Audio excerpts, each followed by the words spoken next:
안녕하세요. 저는 올해 45살의 남자입니다. 살면서 대단한 일을 겪은 적도 없었고 고난이라고 할 것도 그렇다고 행운이라고 할 것도 없는 인생을 살았지만 인생의 가장 중요한 국면에서 생각지도 못한 일을 겪고 말았습니다. 이 자리를 통해 여러분들께 조금이나마 위로를 받을 수 있길 바라며 제가 겪었던 일을 이야기해드리고자 합니다. 저는 정말 평범한 삶을 살았습니다. 적당한 형편의 가정에서 태어나 무난한 학창시절을 보냈지요.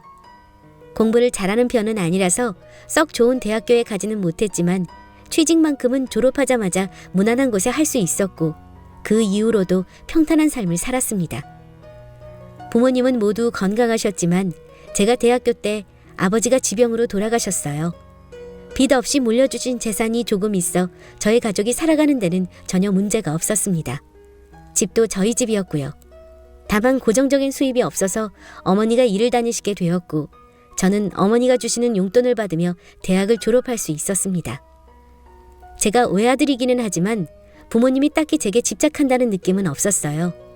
아버지는 보통의 다른 아버지들처럼 때로는 엄하게 때로는 선생님처럼 저를 지켜봐 주셨고 어머니도 저를 사랑하시기는 했지만 집착하시거나 하지는 않았지요. 덕분에 저는 자립심을 키울 수 있었고 직장에 들어가자마자 어머니를 떠나 독립하게 되었습니다. 그렇게 20대 후반에 독립하고 처음에는 무척 신이 나 있었습니다.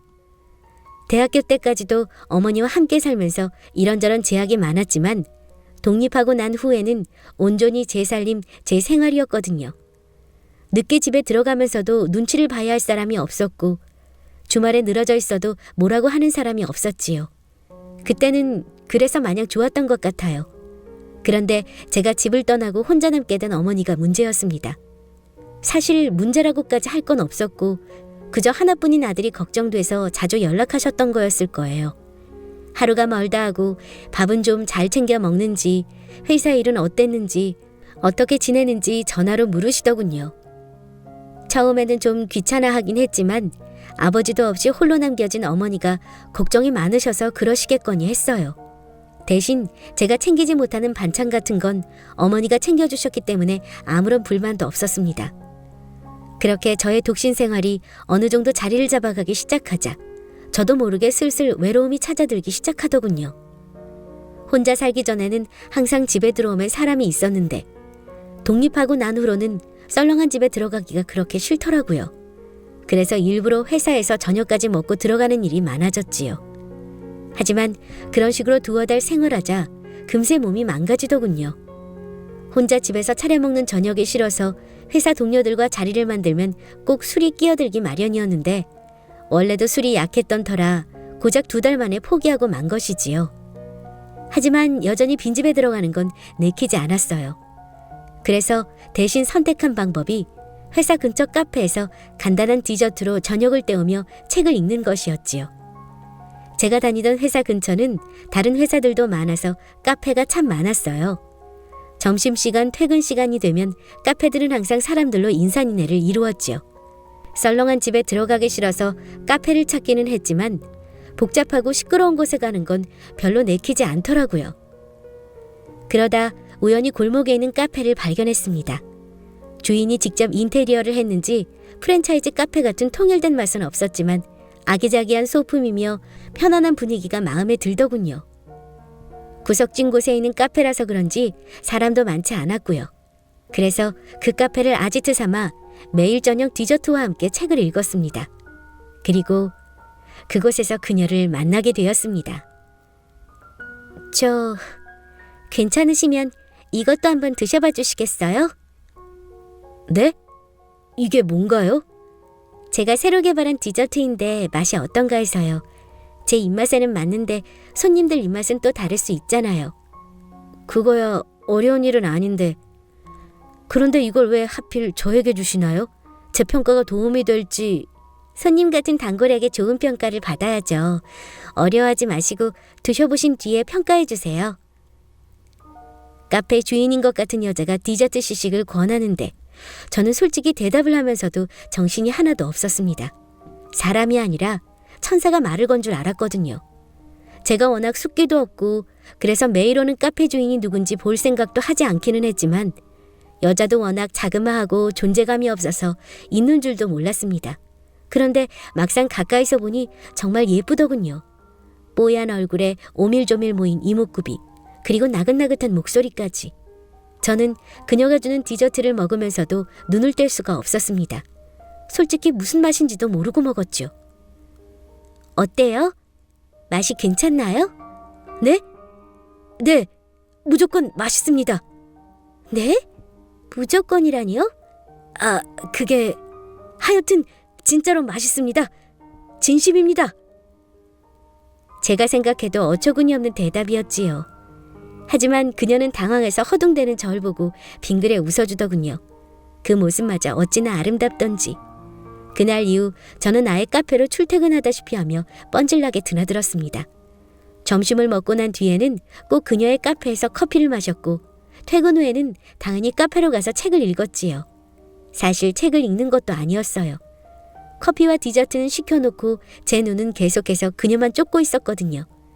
지금 생각해보면 그녀가 아닌 누구라도 제가 그녀에게 반했다는 걸 눈치챘을 거예요. 아마 그녀도 이미 눈치는 채고 있었겠지요. 하지만 저는 이미 그녀에게 홀딱 빠져버려 그런 건 생각조차 하지 못했지요. 그렇게 카페가 문을 닫을 때까지 자리에 있다가 집으로 돌아오면 머릿속에는 온통 그녀 생각뿐이었습니다.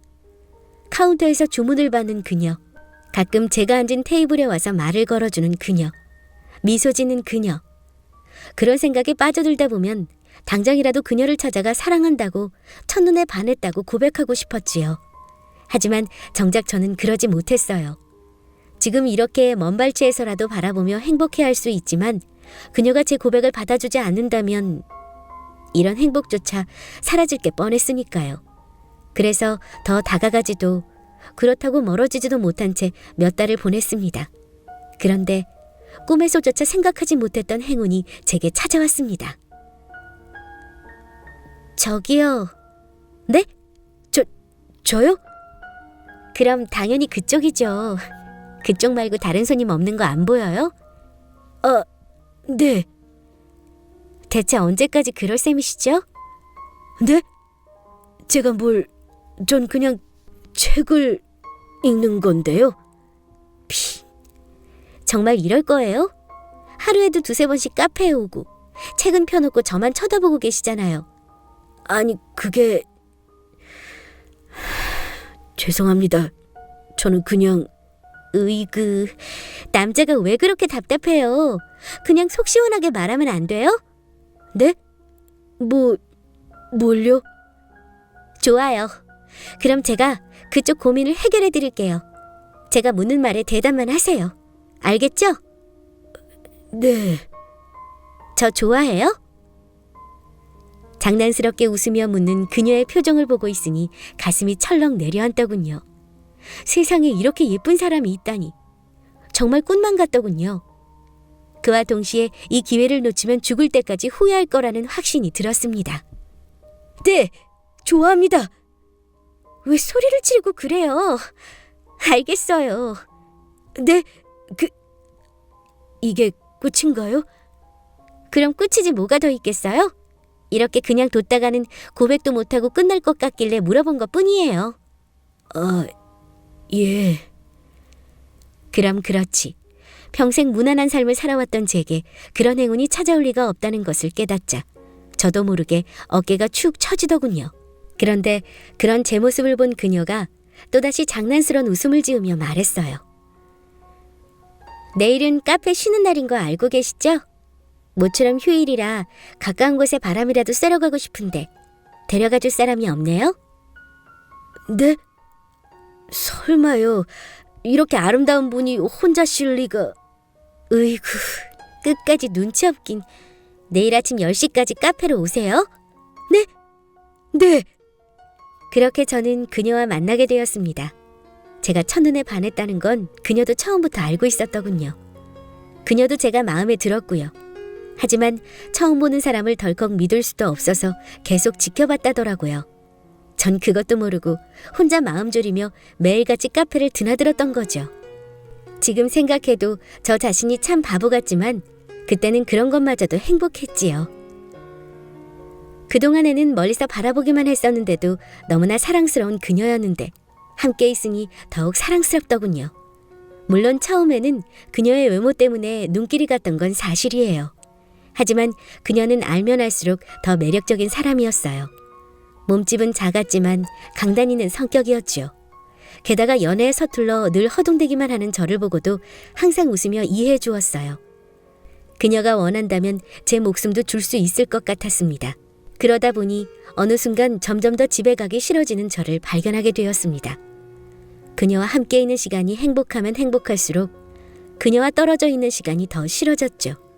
그래서 저는 그녀에게 프로포즈를 했습니다. 제 평생 가장 후회하는 건 당신을 좀 더 일찍 만나지 못했다는 거라고. 남은 날들은 누구보다 행복하게 해주겠다고 약속했지요. 늘 저를 보며 웃던 그녀도 프로포즈를 받을 때는 투명한 눈물을 뚝뚝 흘리더군요.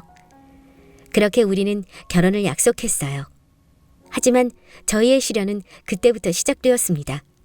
저희 어머니가 우리의 결혼을 너무 강하게 반대하셨어요. 내 눈에 흙이 들어가기 전에는 이 결혼 허락 못한다. 대체 왜 그러시는데요? 미영 씨 정말 좋은 사람이에요. 저한테 과분할 정도라고요. 뭐가 어쩌고 어째? 너 그게 애지중지 키워준 애미한테 할 소리냐? 솔직히 내가 어디가 부족해서 그런 애랑 결혼을 해? 미영 씨가 어디가 어때서요? 말이 나왔으니 말인데 부모님도 안 계시고 여자가 한다는 일이 겨우 물장사나 하는데 너 같으면 그런 애를 집에 들이고 싶겠니? 절대 안 되니까 그렇게 알아. 어머니는 아무리 설득해도 들으시려고 하질 않으셨어요. 미영 씨는 단지 카페를 운영할 뿐인데 옛날 사람의 사고방식으로 물장사로 치부해버리셨죠. 더구나 미영 씨가 태어날 때부터 고아였던 것도 아니고 대학교 때 사고로 부모님을 잃은 것뿐인데 마치 부모 없이 자란 사람처럼 대하시니 속이 터질 것 같았습니다. 저는 그녀가 없으면 살 수가 없는데 남은 날들은 평생 행복하게 해주겠다고 약속했는데 정작 제 어머니의 반대 때문에 결혼도 하지 못하는 저 자신이 너무나 한심해서 매일같이 술을 마셨어요. 그렇게라도 하지 않으면 괴로운 마음을 달랠 수가 없었지요. 그런데 그런 제 모습이 안타까웠는지 그녀가 직접 나서더군요. 어렸을 때 찍었던 사진이며 통장, 거기다 세금 납부 내역까지 뽑아서 어머니를 만난 겁니다. 어머니, 비록 지금은 안 계시지만 저도 대학교 때까지 저를 사랑해주시는 부모님 밑에서 자랐어요. 그리고 지금 하는 카페는 제 힘으로 시작한 거고요. 여기 통장과 세금 내역을 보시면 제 벌이가 얼마나 되는지도 아실 수 있을 거예요.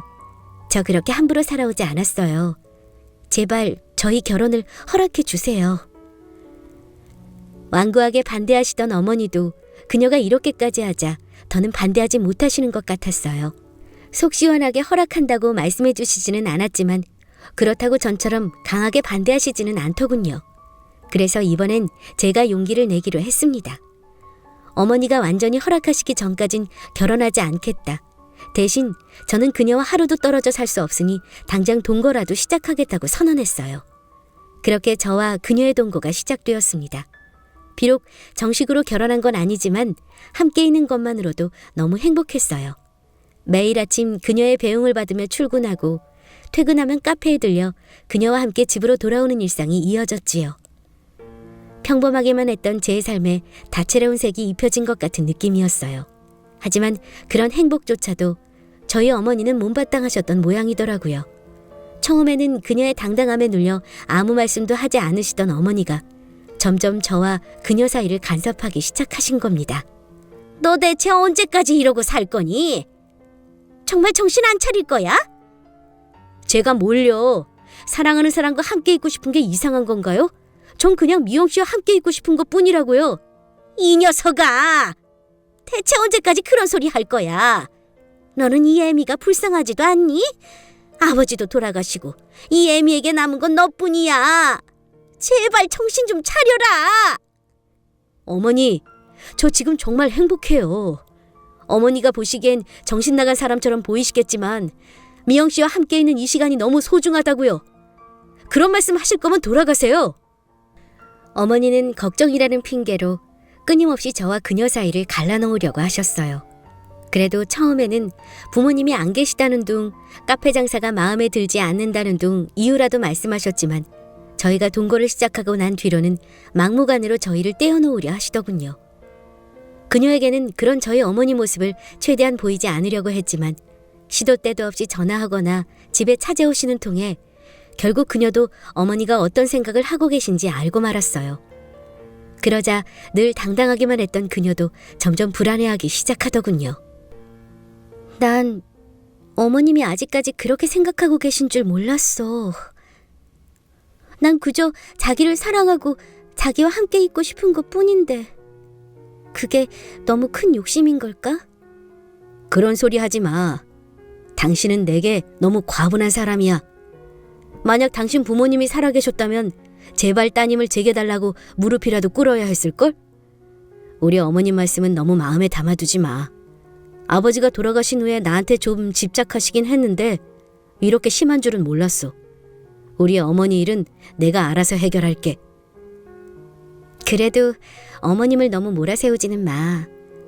그래도 자기 키워주신 분이시고 지금은 허락하지 않으시지만 우리가 결혼하면 내겐 시어머니가 될 분이시니까.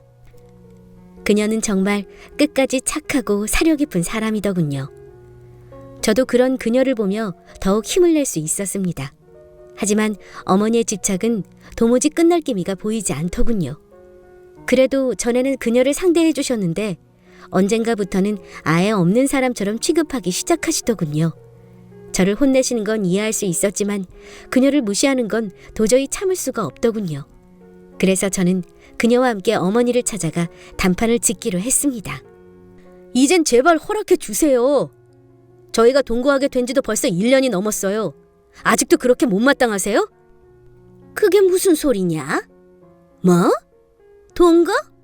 내가 언제? 누구랑 동거를 해? 어머니, 정말 이러실 거예요? 아무리 싫으셔도 최소한 이야기는 해야 해결할 수 있잖아요. 그렇게 아예 없는 사람 취급해버리시는 건 너무하시는 거 아니에요? 지금은 돌아가셨지만 미영 씨도 귀한 집 딸이에요. 어머니가 그렇게 무시할 수 있는 사람이 아니라고요. 뭐가 어째? 이 애미가 그렇게 전화하고 찾아가서 사정했는데도 아직 정신을 못 차린 거야? 예, 계속 말씀드렸지만 전 미영 씨 없으면 못 살아요. 그렇게 억지로 떼어놓으려고 하셔도 소용없다고요. 너 대체 무슨 소리를 하는 거야? 미영이는 무슨 미영이? 대체 미영이가 어디 있는데? 지금 여기 제 옆에 있잖아요. 어머니 정말 끝까지 이러실 거예요? 아이고, 이놈아. 대체 언제까지 이렇게 애미 가슴을 찢어놓을 거야? 걔 교통사고 죽은 지 벌써 1년이 넘었어. 왜 아직도 미영이를 못 잊는 거냐? 네? 어머니, 그게 무슨 말씀이세요? 교통사고라니요. 미영이 여기 이렇게 있잖아요. 같이 장례식장에도 간 놈이 아직도 그런 소리를 해? 순간 정신이 멍하더군요. 어머니가 무슨 말씀을 하고 계신 건지 알아들을 수가 없었어요. 그녀는 이렇게 제 옆에 앉아 있는데 왜 그녀가 죽었다고 하시는 건지 이해할 수가 없었지요. 아무리 설명해도 제가 못 알아듣자 어머니가 갖고 계시던 사망 증명서를 주시더군요. 그곳에는 그녀의 이름이 써 있었어요. 하지만 전 그 서류도 믿을 수가 없어서 그녀가 안치되어 있는 봉안당에도 찾아갔어요.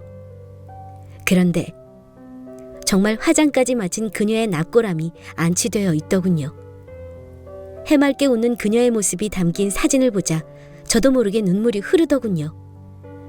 그제야 모든 것이 이해되었습니다. 그녀가 결혼 허락을 받기 위해 어머니를 찾아간 날, 그녀의 설득에도 어머니는 마음을 돌리지 않으셨어요. 그러자 그녀는 크게 실망한 채로 돌아갔다더군요. 그리고 그녀는 집에 도착하지 못하고 교통사고로 세상을 뜨고 만 것이지요. 허망하게 세상을 떠난 그녀 때문에 저는 한동안 완전히 폐인이 되었다더군요. 제 손으로 그녀를 떠나보내고도 며칠 동안 식음을 전폐했어요. 그러다 얼마 후 제가 갑자기 어머니를 찾아가 이미 세상에 없는 그녀와 동거를 하겠다고 선언했다더군요. 어머니는 끝까지 결혼을 반대한 자신을 원망해서 제가 어머니 속을 뒤집으려고 그랬다고 생각하셨더라고요. 그래서 그러다 말겠지, 조금 지나면 괜찮아지겠지 하고 기다렸는데 시간이 가면 갈수록 제 상태는 나빠지기만 했습니다. 마치 그녀가 살아있기라도 한 것처럼 살았더더라고요. 네, 맞습니다. 모든 것이 제 환상이었던 겁니다. 어머니는 얼빠진 채로 그럴 리가 없다는 말만 되뇌이는 제 손을 붙잡고 병원으로 데려가셨습니다. 진단 결과 흔히 말하는 정신분열증, 조현병이었어요. 그녀와 함께 있고 싶다는 마음이 너무 간절한 나머지 그녀가 세상을 떠났는데도 여전히 그녀가 살아있다고, 그녀와 함께 있다는 환상을 만들어낸 거죠. 의사 선생님의 말씀을 듣는 순간 저는 큰 충격을 받고 말았습니다. 제가 정신분열증이라는 사실보다 그녀가 세상에 없다는 사실이 더 충격이었죠.